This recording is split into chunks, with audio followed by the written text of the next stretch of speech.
السلام علیکم۔ ویڈیو دیکھنے سے پہلے سبسکرائب شیئر کریں اور بیل آئیکن کلک کرنا مت بھولیں۔ اللہ علیہ علیہ و اصحابہ یا نور اللہ صلی اللہ تعالیٰ علیہ وسلم۔ ناظرین و سامعین، السلام علیکم ورحمۃ اللہ وبرکاتہ۔ روزانہ فجر کے بعد درس برکات سنت رسول صلی اللہ تعالیٰ علیہ وسلم جاری و ساری ہے۔ آج بھی وہی ٹاپک جو مسلسل ہم لے کر چل رہے ہیں کہ صحابہ اکرام کا جذبہ کیسا تھا سنت پر عمل کرنے کے حوالے سے، ان باتوں کو سن رہے تھے۔ ایک اور روایت سماعت کیجیے آج بھی۔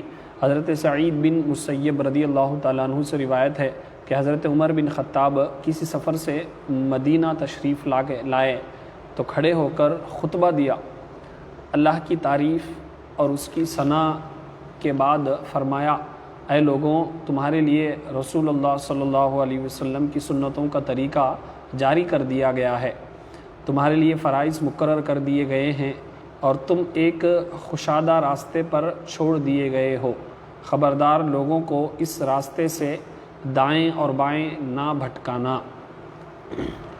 تو یہاں پر خاص کر جو مقررین ہیں، بیان کرنے والے ہیں، خطباء ہیں اور جو پیر صاحبان ہیں یا پھر امام ہیں، تو ان کو ایک سبق اس سے یہ ملتا ہے کہ بیان کیسا ہو، گفتگو کیسی ہو، کیونکہ فاروق اعظم رضی اللہ تعالیٰ عنہ سفر سے مدینہ تشریف لائے۔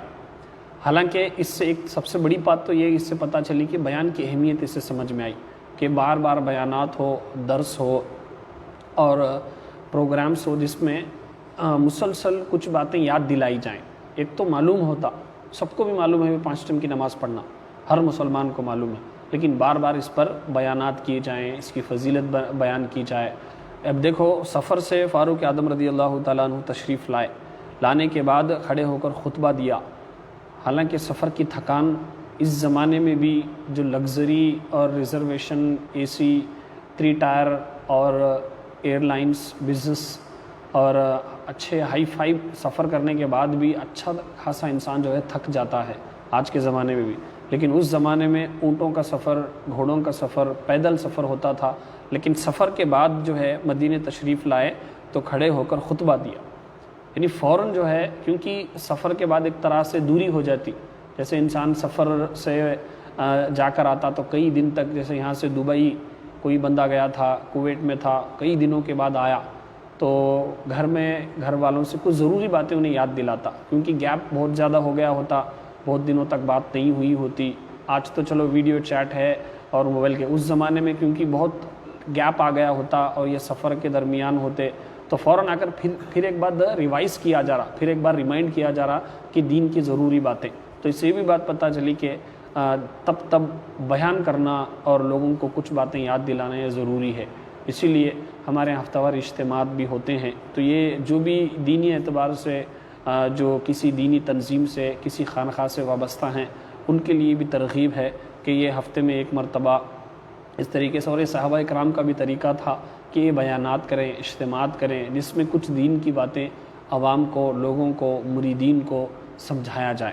ایک تو یہ، اور بیان کیسا ہو اس کے بارے میں بھی اس میں دیکھو بہترین ہمارے لیے رہنمائی اصول ہیں۔ اب سب سے پہلے اللہ تبارک و تعالیٰ کی تعریف کی گئی، تو یہ اللہ تبارک و تعالیٰ کی تعریف کرنے کے بعد ڈائریکٹ آقا کریم علیہ السلام کی سنتوں کا طریقہ جاری کر دیا گیا، باقاعدہ فرمایا گیا کہ تمہارے لیے آقا علیہ السلام کی سنتوں کا طریقہ جاری کر دیا گیا۔ یعنی جب تم زندگی میں کیا بھی کرو، شادی کرنا ہے اور آپ کو دوستی کرنا ہے، آپ کو تعلیم حاصل کرنا ہے، لباس پہننا ہے، آپ کو کوئی فنکشن کرنا ہے، ہر چیز میں جو ہے آقا کریم علیہ السلام کی سنتوں کا طریقہ تمہارے لیے امپلیمنٹ کر دیا گیا، ڈکلیئر کر دیا گیا اور تمہیں جاری کر دیا گیا، یہی چیزیں تمہیں اپنانا ہے۔ اس کے بعد تمہارے لیے فرائض بھی مقرر کر دیے گئے، یعنی نماز ہے، روزہ ہے، حج ہے، زکوٰۃ ہے، یہ چیزیں۔ اور اس کے ضمن میں کیونکہ کبھی کبھار فرائض بول کر واجبات بھی مراد لے لیا جاتا ہے، تو واجبات بھی ہیں، جیسے قربانی کرنا، فطرہ وغیرہ دینا اور بیوی بچوں کے حقوق ہیں، یہ تمام چیزیں واجب کے درجے میں آ جاتی ہیں۔ تو اس سے یہ بھی بات پتہ چلی کہ بیان جب ہم کرتے ہیں تو بیان میں جو ہے آقا کریم علیہ السلام کی سنتوں کا بھی بیان ہو۔ اب ہمارے یہاں پیشہ ور مقررین ہوتے ہیں، اب وہ ایسا دیکھا نہیں گیا کہ وہ آقا علیہ السلام کی پانی پینے کی سنتوں کے بارے میں بتائیں، سلام کرنے کی سنتوں کو بتائیں، لباس پہننے کی سنتوں کو بتائیں۔ آقا علیہ السلام مانگ کہاں نکالا کرتے تھے؟ مکہ مکرمہ میں جب تھے تو آقا علیہ السلام جو ہے پیچھے کی طرف مانگ نکالا کرتے تھے، مدینہ منورہ میں جو تھے تو بیچ میں مانگ نکالا کرتے تھے۔ تو یہ چیزیں جو ہے یہ سنتیں ہیں، یہ کون بتائے گا؟ عوام تک یہ باتیں کون پہنچائے گا؟ بیان میں اگر یہ باتیں نہیں بولی جائیں گی تو کب بولی جائیں گی؟ تو یہ ضروری ہے کہ یہ چیزیں ہم بتائیں۔ آقا علیہ السلام نے تیل کس طریقے سے لگایا، آقا علیہ السلام کس طریقے سے سویا کرتے تھے، آرام کیا کرتے تھے، آقا علیہ السلام کیسے چلا کرتے تھے، نگاہ مبارکہ آقا علیہ السلام کی کیسی ہوا کرتی تھی، یہ سنتوں کا باقاعدہ تذکرہ ہو، باقاعدہ ڈسکس کرے۔ لیکن دور دور تک جو صحابہ کرام کی روش ہے، اب دیکھو صحابہ فاروق اعظم رضی اللہ تعالیٰ عنہ آنے کے بعد سفر میں کیا کیا ہوا وہ ڈسکس نہیں کرے، وہاں کیا کیا چیزیں ہوئی، سفر میں کیا کیا مشکلات ہوئے، وہ پرسنل آپ کا ایکسپیرینس، آپ کا تجربہ شیئر نہیں کر رہے وہاں پر۔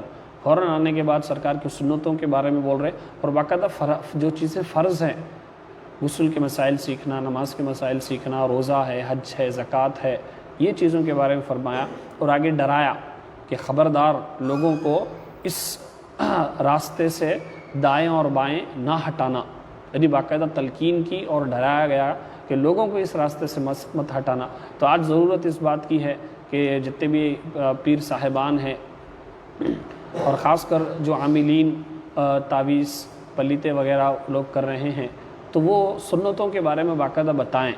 اب جیسے ہر چیز میں لین دین میں سیدھے ہاتھ سے دینا، سیدھے ہاتھ سے لینا، اور ہر اچھے کام سے پہلے بسم اللہ الرحمن الرحیم پڑھنا، باقاعدہ آقا علیہ السلام نے فرمایا کہ جو کام بغیر بسم اللہ کے پڑھے وہ کام ناقص اور ادھورا رہتا ہے۔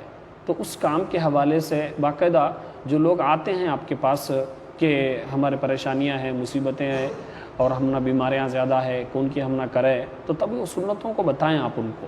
تو یہ چیزیں، کیونکہ جب عوام سامنے آتی ہے اور جس کو کوئی پلیٹ فارم ملا ہے، تو وہ لوگوں کو سنتیں بتائیں اور فرائض یاد دلائیں۔ اور باقاعدہ فاروق اعظم رضی اللہ تعالیٰ عنہ نے ان کو تنبیہ کی، وارننگ دی کہ لوگوں کو اس طریقے سے اگر آپ ہٹائیں گے تو باقاعدہ خبردار لوگوں کو اس راستے سے دائیں اور بائیں نہ بھٹکانا۔ تو آج ایک ہوتا فنا فی الرسول، ایک ہوتا فنا فی المرشد، ایک ہوتا فنا فی اللہ۔ پہلے فنا فی المرشد ہوتا کہ بندہ جو ہے کسی اپنے پیر کامل کے محبت میں کامل طریقے سے وارفتہ ہو جائے، اور پیر کامل کی پیروی کرتے کرتے وہ آقا علیہ السلام کی سنتوں کو بھی عمل کر لے اور آقا علیہ السلام کی محبت میں وارفتہ ہو جائے۔ تو یہ جب پیر کامل کی محبت میں وارفتہ ہوتا ہے تو اسے فنا فی المرشد کہتے ہیں۔ اس کے بعد فنا فی الرسول کہتے ہیں۔ اس کے بعد آقا علیہ السلام کی پیروی کرتے کرتے وہ اللہ کا اتنا محبوب بن جاتا، فنا فی اللہ، یعنی اللہ کی محبت میں وارفتہ ہو جاتا ہے۔ تو یہ درجے ہوتے ہیں۔ لیکن آج کل ہمارے یہاں پیر صاحبان جو ہے صرف اپنا بن گیا تو بس، نہ اسے نماز پڑھنے کی ضرورت ہے، نہ اسے معاذ اللہ سنتوں کی تلقین کرتے ہیں، بس اس کی جیب ہے، ان کے نذرانے ہیں، اسی پر یہ چیزیں چلتی ہیں۔ یہ روش سے ہٹ کر لوگوں کو دین کی طرف، سنتوں کی طرف، فرائض کی طرف، نماز کی طرف جب راغب کریں گے، یہی صحابہ کی سنت ہے، یہی صحابہ کا طریقہ ہے، اور اسی وجہ سے صحابہ اکرام بہت بڑے عاشق رسول بنے۔ صحابہ اکرام نے یقیناً میلاد بنانا، نعتیں پڑھنا یہ بہت اچھی بات ہے، لیکن صحابہ نے اپنے بیانات کا ٹاپک کیا رکھا تھا، کیا موضوع رکھا تھا؟ وہ آقا علیہ السلام کی سنتیں اور فرائض، سنتیں اور فرائض، یہ چیزیں دین کی اصل ہے، جس کی وجہ سے لوگ دین پر قائم رہیں گے۔ ورنہ صرف ان چیزوں سے ہٹ کر صرف مستحب چیزوں پر اگر پڑ جائیں گے تو اس سے بگاڑ پیدا ہوتا۔ دعا ہے کہ اللہ تبارک و تعالی ہم سب کو کہنے سننے سے زیادہ عمل کی توفیق عطا فرمائے۔ مالک کریم کہنے سننے میں اگر کچھ غلطیاں ہوئی تو اپنے محبوب کی صدقے میں معاف فرما اور اس کی اصلاح کی توفیق عطا فرما۔ استغفر اللہ ربی من کل ذنب واتوب الیہ وما علینا الا البلاغ المبین۔